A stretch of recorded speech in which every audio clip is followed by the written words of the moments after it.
शुक्रवार पूर्वाह्न सरकार उप मुख्य सचेतक तथा रेमुणा विधायक गोविंद चंद्र दास स्नान भाई स्वर्गत श्रीकांत दास श्रद्धांजलि सभा बालियास्थित कार्यालय अनुष्ठित हो जाइछि। प्रारंभ में स्वर्गत दास उद्देश्य अनुष्ठित शोकसभा जिलार बहु राजनेता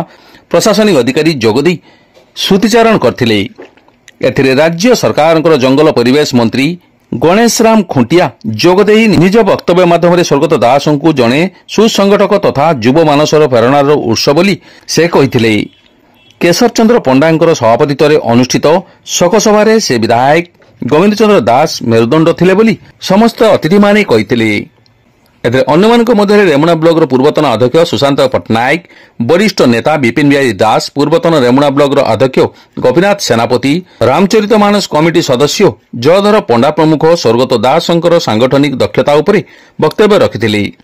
अन्यमानक मध्यरे पूर्वतन विधायक प्रदीप्त पंडा, सुदर्शन जेना, सुधांशेखर परिड़ा, रेमुणा ब्लॉक अध्यक्ष राजेन्द्र राउत, बालेश्वर पौर अध्यक्षा सविता साहू, रेमुणा विज्ञापित अंचल अध्यक्षा तनुजा गिरी, जिला परिषद सदस्य अभिमन्यु धिंदा, पूर्वतन जिला परिषद सभापति गिरीश चंद्र दास,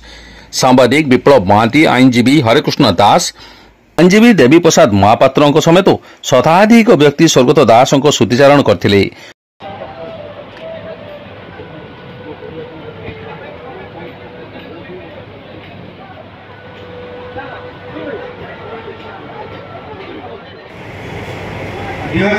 मसीहा जिते जिला परिषद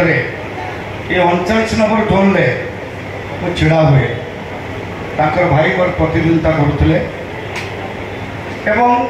से पिला थे अल्प बयस पिला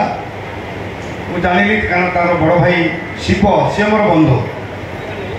आमर गोविंद बाबूर भाई शिव सी आम बंधु सी सहित मोर परिचित थी राजनीति लाइन बहुत कार्यक्रम भितर प्रतिदिन थाए सब कम दाम कर मैरेज भी ये करम नुआगा पंचायत हरसपुर मुझे जानी अचानक भाव में तार माने हार्ट प्रोब्लेम अच्छी मुझे जान नी एमती देखा सब नम्रता सहित मत नमस्कार करे मो सहित मिसे मुझे श्रद्धेय सान भाई बोली भावे पाख अंचल पिला विभिन्न सामाजिक अनुष्ठान सहित उतप्रोत भाव से जड़ित विभिन्न कार्यक्रम बालिया ग्राम हो नुआसाई हो कुकुड़ापता हो सरस्वतीपुर हो विभिन्न कार्यक्रम से निजक नियोजित करे।